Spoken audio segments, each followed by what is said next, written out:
Oi, pessoal, tudo bem?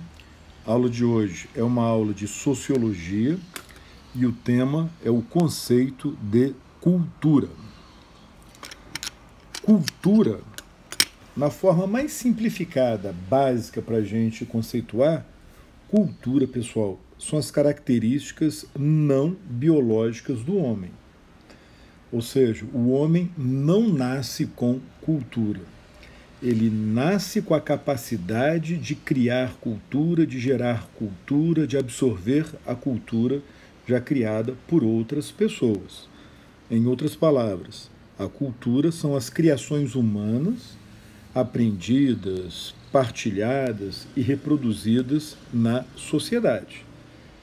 Essa cultura pode ser, ou essas criações, se vocês preferirem, elas podem ser divididas em duas modalidades básicas: a cultura imaterial e a cultura material.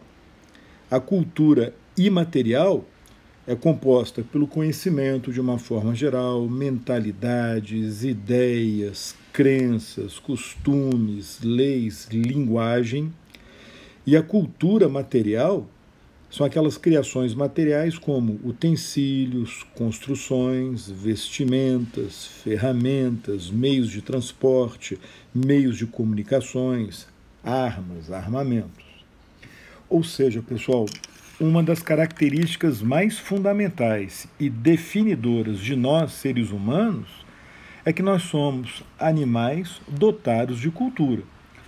O ser humano é um animal social e cultural. Ele é um animal social porque ele depende, para sobreviver, da cooperação com outros seres humanos, ou da cooperação de outros seres humanos. Depende, para viver, do convívio com outros seres humanos.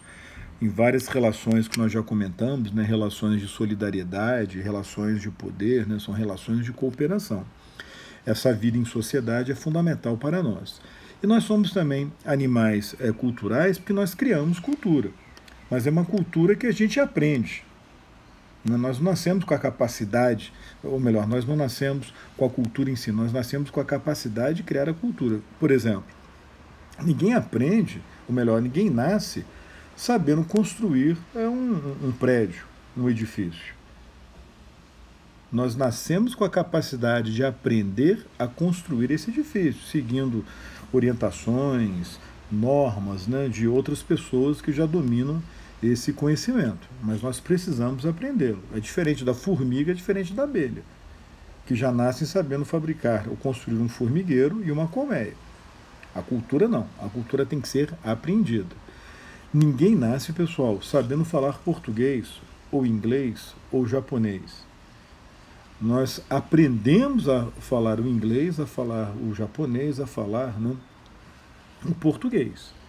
Então, repare que essa construção, essa criação imaterial, por exemplo, a linguagem, ou essa criação material, nessa cultura material, por exemplo, construções, devem ser aprendidas por nós. E depois aprendidas podem ser aperfeiçoadas, podem ser melhoradas, ampliadas, mas são criações humanas que nós aprendemos em sociedade, que nós assimilamos em sociedade. A cultura está muito associada a símbolos. A cultura inclui um sistema de símbolos, quer dizer, um sistema de informações. Por exemplo, a linguagem, que pode se manifestar por meio de gestos, uma linguagem corporal, por meio da fala, a linguagem falada, por meio da escrita, como vocês estão vendo aqui, eu estou fazendo, eu estou explicando, usando a linguagem falada e ao mesmo tempo demonstrando a linguagem escrita. Mas, quer dizer, imagens transmitem, o símbolo de uma imagem vai transmitir uma determinada informação, uma determinada ideia. Agora, essa ideia, essa informação transmitida para um símbolo, para uma imagem, pode ter significados diferentes em sociedades diferentes. Porque a cultura acaba identificando a sociedade e seus grupos sociais, porque a sociedade é marcada pela diversidade cultural. Então a gente vai ter vários grupos sociais, uma sociedade formada por várias etnias, a gente vai ter uma criação de zilhões de manifestações culturais, com estilos de vida, normas, valores, linguagem. Mas eu continuar nessa questão aí da cultura e identidade, olha só como é que essa questão dos símbolos, né, da informação que um símbolo nos revela, pode variar de sociedade em sociedade. Eu vou mostrar para vocês aqui uma imagem que eu coloquei no final dos slides. Tem várias imagens que eu vou utilizar no final dos slides. Deixa eu mostrar essa aqui. Olhem só. Olha essa imagem. Um garoto, cabisbaixo, com a cabeça raspada, parece estar triste, né? Parece estar incomodado, com uma suástica pintada na sua cabeça. Olhando assim, a gente poderia interpretar isso como um ato de violência contra esse garoto. Um garoto que parece ter a pele um pouco mais morena. A suástica, como você sabe, ficou associada à cultura nazista, ao movimento nazista, que, entre outras coisas, foi um movimento racista, que afirmava que existia uma raça branca superior, uma raça ariana, representada, entre outros povos, pelos alemães, os povos nórdicos, e a suástica seria o símbolo, né, de uma cultura germânica, ou ariana, melhor dizendo, antiga, né, que estaria sendo resgatada, essa cultura sendo resgatada, esse símbolo resgatado aí pelos nazistas na Alemanha na década de 30, 40 e tal. Então a gente pode imaginar assim, esse garoto sofreu alguma violência nazista e colocaram, talvez até mesmo com sangue, né, em vermelho, na cabeça dele a imagem da suástica. E ele humilhado por essa imagem. É uma interpretação que faz sentido. Se a gente lembrar a violência de grupos nazistas ou neonazistas, por exemplo, hoje contra imigrantes. Né? O menino parece, né, pertencer a um grupo de imigrantes, né, parece ser talvez árabe ou do norte da África e tal, e pode ter sido vítima, né, dessa violência nazista ou neonazista hoje contra os imigrantes. Acontece, pessoal, que nesse caso específico, essa suástica, ela faz parte de uma tradição religiosa hinduísta. Isso aqui faz parte de uma cerimônia religiosa com o garoto. Não tem nada a ver com violência nazista. Não tem nada a ver com violência contra imigrantes. Não tem nada a ver com racismo. A suástica é um dos símbolos mais antigos na humanidade, adotada por vários povos, simbolizando vida, movimento, né, elementos assim que inicialmente não tinham nada a ver com racismo. Só que nas mãos dos nazistas assumiu um outro significado, que infelizmente ficou marcado, ficou associado aos nazistas. Então, se uma pessoa hoje sai nas ruas com uma camiseta com a suástica estampada, mas querendo, né, utilizar a suástica no sentido de um símbolo muito antigo, até mesmo pré-histórico, de civilizações da antiguidade, como por exemplo da Índia, ela não vai ser compreendida dessa forma. Vamos falar, esse cara está fazendo propaganda nazista, que aliás é proibido. Né? Então reparem como a simbologia ou a mensagem que um símbolo, uma linguagem, né, simbólica está transmitindo, pode variar de cultura em cultura, de sociedade em sociedade, porque ela vai possuir um determinado significado de acordo com aquela sociedade em questão. Muito bem. Mas então a gente está falando sobre essa diversidade cultural que marca a sociedade, sobretudo as sociedades modernas, né, numa época de globalização, né, num país como o Brasil, os Estados Unidos, países formados por imigrantes, inicialmente imigrantes livres, né, como os portugueses, mas imigrantes forçados, como foi o caso dos africanos, né, que foram escravizados, vieram para cá à força e tiveram que vir aqui, tiveram filhos, descendentes e tal, depois veio a abolição da escravidão e essa população de origem africana aqui permaneceu, mas levas de imigrantes da Europa, da Ásia, né, da China, foram chegando aqui, do Oriente Médio, da Síria, do Líbano, né, de outras partes da própria África, né, vieram para cá já na situação de homens livres. Então a gente vai ter uma sociedade muito diversificada culturalmente. Diversificada no sentido étnico, né, com várias culturas, e se a gente for utilizar o conceito de raça, também diversidade, diversificada no sentido racial. Então, as sociedades modernas, numa época, né, de intensa globalização, de trocas de ideias, de culturas, de pessoas, movimento de pessoas, de ideias de mercadorias, são sociedades, pessoal, marcadas por uma grande diversidade. São sociedades necessariamente multiculturais, né, porque indivíduos, grupos de vários países, sociedades vão viver, né, em outros países. Então, hoje a gente fica mais claro e evidente, quando a gente analisa a cultura de uma sociedade, perceber que essa cultura é extremamente diversificada. Então nós podemos falar, por exemplo, uma cultura geral ou comum, que é aquela cultura compartilhada por todos os membros da sociedade, independente da sua origem étnica, né, da sua própria história. Então, por exemplo, a língua oficial de um país, as normas gerais, as leis gerais, né, alguns costumes que são predominantes naquele país, por exemplo, uma religião, né, um país onde uma determinada religião predomina, então faz parte daquela cultura comum, mesmo se a gente levar em consideração que parte da população não vai seguir aquela religião geral. Mas existe uma cultura geral, né, uma cultura comum. Língua, normas, leis, né, alguns costumes, religião. Mas existem também subculturas, que são culturas específicas de determinados grupos. Né? Então a gente pode falar de uma cultura erudita ou elitista, que alguns chamam de alta cultura, que é a cultura de grupos dominantes, de elites intelectuais, econômicas, políticas, na forma de se vestir, de se portar, de falar.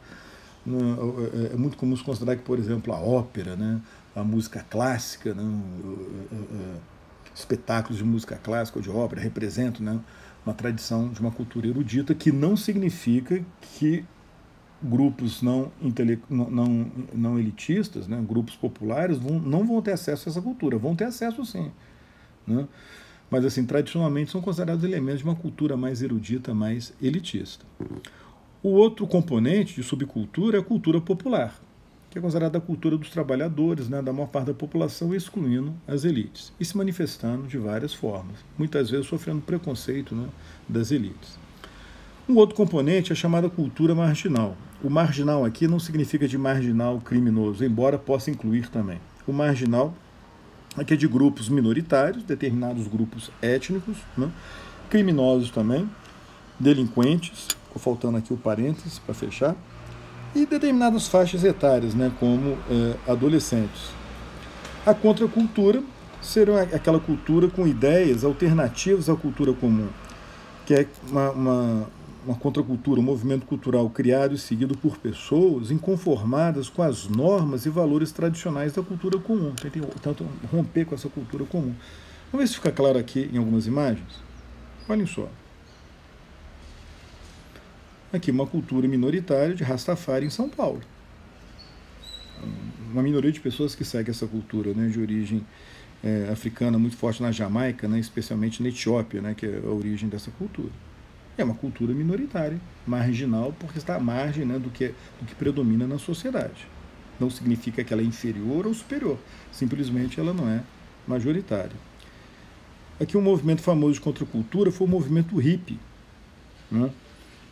A frase famosa deles é "Make love, not war", faça amor, não faça guerra. Aqui eles adaptaram numa crítica ao sistema financeiro internacional, ao capitalismo de uma maneira geral, falando assim, "Make love, not money", faça amor, não faça dinheiro, adaptando aos tempos atuais. Aqui uma imagem também do movimento hippie, né, uma imagem quase que caricata, mas que fez parte do movimento hippie. Os hippies contestando a cultura dominante na época, sobretudo nos Estados Unidos, mas defendendo também movimento pacifista, causas ecológicas, mas tentando romper com um determinado padrão, né, de comportamento, de valores considerados ultrapassados por eles, que fazia parte da cultura dominante americana. Aqui, ó, um símbolo do movimento hip hop, que é considerado parte de uma cultura de minoria. E aqui, isso aqui eu vou mostrar depois. Aqui a gente está falando de símbolo, né? O símbolo do movimento pacifista, né, surgindo contra armas nucleares, defendendo a desnuclearização, né, da Europa, dos Estados Unidos, e esse símbolo foi criado. A origem desse símbolo é polêmica, envolve a adaptação das letras N e D, né, a negativa, né, a desnuclearização, que é utilizada em bandeiras, né, de sinalizadores, mas também foi inspirado no quadro do Goya, né, da execução de rebeldes. Não parece uma pessoa sendo executada, né, com os braços abertos para cima, só que eles adaptaram como se fosse uma pessoa com os braços para baixo, né, e acabou virando o símbolo da resistência e do pacifismo. Bom, daqui a pouco eu falo das outras imagens. Então a cultura marginal é nesse sentido, tá? Não quer dizer que seja cultura de gente marginal, no sentido bandido, embora a gente possa falar de uma cultura marginal de criminosos, da máfia, de mafiosos, né, de traficantes, mas não não se limita de forma alguma e nem principalmente à cultura, né, desses grupos considerados criminosos. Então é marginal porque está à margem da cultura popular, né, da cultura comum. Agora, a cultura, pessoal, numa sociedade, a cultura ela é dinâmica. Ela não é estática. Ainda mais no mundo que a gente vive, no mundo moderno. Porque quando a gente fala assim, estudos culturais, é estudos culturais do mundo atual. Né? A sociologia está estudando, sobretudo, a sociedade moderna. Então, a grande referência é o mundo atual, o mundo globalizado, né? Dessas trocas constantes, né? De ideias, de pessoas, né? De produtos. Então, os valores culturais, eles são sistematicamente transferidos entre grupos sociais, dentro de uma sociedade. Mas também são transferidos entre sociedades ou países, com influências culturais, né, de um país ou de uma sociedade sobre a outra, influência cultural de um grupo sobre o outro. Né? Novas ideias surgem, novos produtos surgem também. E com isso vão surgindo novas culturas associadas às novas ideias ou adaptadas aos novos produtos. Né? Na revolução da informática que a gente vive hoje, né, a gente tem uma cultura ligada à internet, né, de relações sociais, de relações entre as pessoas baseadas nas redes sociais, uma coisa que era impensável 25 anos atrás, 30 anos atrás. Né? Então, quer dizer, novos produtos, novos meios de comunicação vão criando novos hábitos, novos costumes e uma nova cultura. A cultura da sociedade industrial, ela vai romper com vários padrões da cultura da sociedade tradicional, pré-industrial, né, da sociedade agrária. E esse dinamismo cultural significa também o seguinte, que alguns elementos da cultura elitista, até então limitados, né, à própria elite, podem ser impostos aos trabalhadores e virar parte da cultura comum. E da mesma forma, pessoal, elementos da cultura popular podem ser absorvidos pelas elites. Né? Tem uma base popular, mas parte das elites acaba absorvendo esses elementos culturais. E nesse sentido, a gente pode falar do fenômeno da aculturação.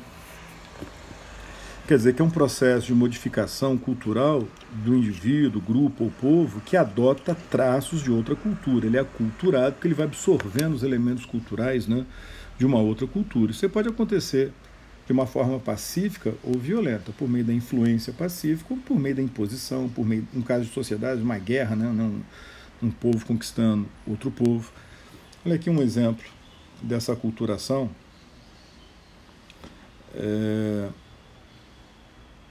Aqui, ó, é um quadro de índios cherokees dos Estados Unidos, aculturados, né, no século XIX, início do século XX, utilizando vestimentas consideradas vestimentas, né, de uma cultura europeia, né, branca, né, não indígena, e que esses índios adotaram.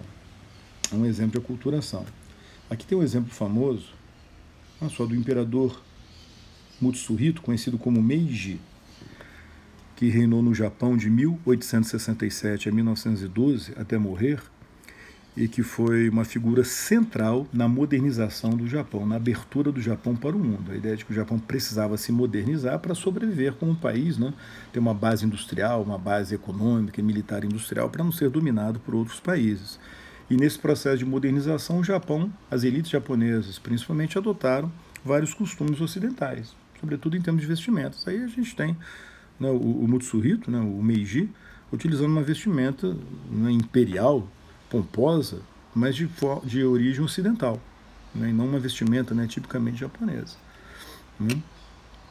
Tem uma culturação aí, pelo menos do ponto de vista de vestimentas, né, e outros hábitos ocidentais. Ok? Voltando aqui ao nosso esquema, a aculturação está associada a um outro fenômeno também fundamental, que é o fenômeno de socialização. É quando um indivíduo numa determinada sociedade, ele assimila, ele absorve a cultura comum daquela sociedade, mas como ele pertence a um segmento social, ele vai acabar absorvendo também a subcultura, né, do grupo social ou do segmento social em que ele está inserido. Então ele pode absorver a cultura comum e absorver a cultura erudita, né, se ele pertencer àquele grupo, né, da elite, ou a cultura comum e a cultura popular, e por aí vai. Essas tradições culturais que são socializadas, que o indivíduo absorve, ele é inserido na sociedade, né? Ele entra na sociedade absorvendo essas tradições culturais da sociedade ou do grupo social que ele está inserido. Essas normas formais da cultura comum, como por exemplo leis, regras, são impostas pelo Estado. com ou sem apoio da religião, vai depender do tipo de Estado, né? Que vai punir quem violar essas leis, essas regras. Então o indivíduo vai aprendendo o que é certo, o que é errado, o que é permitido, o que não é permitido. Inicialmente ele aprende isso dentro da própria família, por meio da educação na família, a criança vai aprendendo isso, depois isso é reproduzido pela escola, e por trás de tudo tem um Estado, né, estabelecendo essas normas. A mídia também é fundamental na difusão dos valores culturais da socialização do indivíduo. Né? Isso aí pode, até objeto de crítica, né, que pode impor um determinado padrão cultural. Vocês têm aqui, ó, nessa imagem, aparece a mídia, a televisão, a internet, rádio, né, revistas, né, os jornais, né, transmitindo informações, valores, né, que podem levar à consolidação de uma cultura comum, mas podem também servir de meio para criticar essa cultura comum. Pode servir de meio, por exemplo, para a contracultura, ou para difundir, né, uma cultura marginal. Aqui tem uma charge, mostra um indivíduo que fica meio apático, né, fica pegando informações e adotando valores, né? Nesse caso aí parece estar adotando valores de uma forma meio apática, né? Por meio da mídia, que é o outro veículo fundamental para a socialização. Mas a gente vai ter por trás de tudo o Estado estabelecendo essas normas, né? O que é permitido, o que é proibido. Portanto, por meio da repressão e do controle social, essa cultura comum é socializada entre os indivíduos. Ultimamente, muitos sociólogos e antropólogos têm chamado a atenção, isso aí tem muito a ver, especialmente com o que está acontecendo na Europa hoje, nos Estados Unidos, na Europa, mas também tem a ver com a nossa história aqui no Brasil, com a nossa sociedade. Tem chamado a atenção para um fenômeno chamado hibridez cultural. O que é isso? É a resistência de minorias étnicas, por exemplo, imigrantes, à assimilação completa da cultura comum do país em que vivem. Eles migram para um determinado país, mas preservam boa parte da sua cultura original, resistindo à plena assimilação. Então eles preservam as raízes culturais originais da cultura do país de origem, o que reforça o caráter multicultural da sociedade, a diversidade cultural, né? A gente vai ter aquela cultura comum, aquela cultura dominante, e várias culturas marginais, né, desses imigrantes, né, que preservam a sua cultura. Eles não desejam voltar ao seu país de origem, mas eles preservam essa cultura, né, que tem a ver com a sua terra natal. Isso, entretanto, pessoal, pode gerar conflito étnico ou um conflito cultural. Um preconceito, por exemplo, quer dizer, representantes, pessoas, né, defensoras, né, que fazem parte da cultura comum, considerarem que essa resistência cultural, de assimilação cultural, a persistência de uma cultura diferente, essa hibridez cultural, pode ser uma ameaça aos seus valores comuns, porque, né, a impressão que tem que aqueles imigrantes continuam sendo estrangeiros no sentido de terem uma outra língua, outros valores que não fazem parte da cultura dominante. Aquela ideia de que representa o outro, né, nós com a nossa cultura e o outro com aquela cultura estranha, diferente, aqueles povos, aquelas pessoas que não assimilam a nossa cultura. Então aquilo pode gerar um antagonismo, um confronto. Isso é muito forte na Europa hoje, em relação aos imigrantes de origem no Oriente Médio, de origem no norte da África, né? Imigrantes especialmente muçulmanos, gerando um movimento de xenofobia. E movimentos políticos que defendem leis rigorosas contra a entrada de imigrantes, falando que os imigrantes vão trazer uma cultura que não é cultura típica, né, comum, e que com isso o crescimento da população de imigrantes vai descaracterizar a cultura dominante. Olha só nessas imagens que eu selecionei, para a gente ver no dia a dia nos jornais.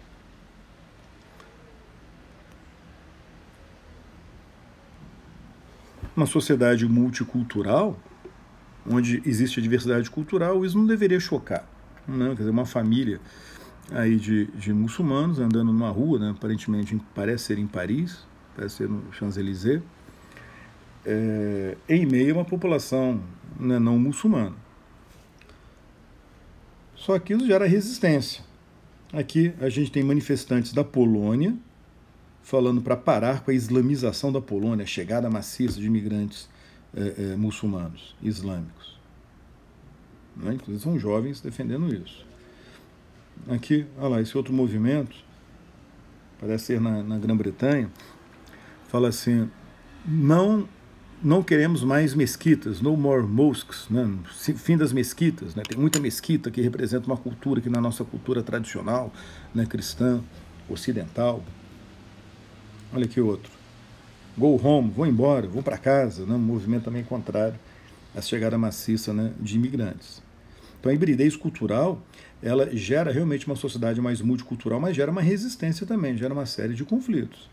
Evidentemente a gente vai ter também movimentos contrários a esse preconceito, né? Então, aqui tem um movimento falando, temos que ficar firmes contra a xenofobia, na diversidade é que está a nossa unidade, né? Contra o racismo e tal.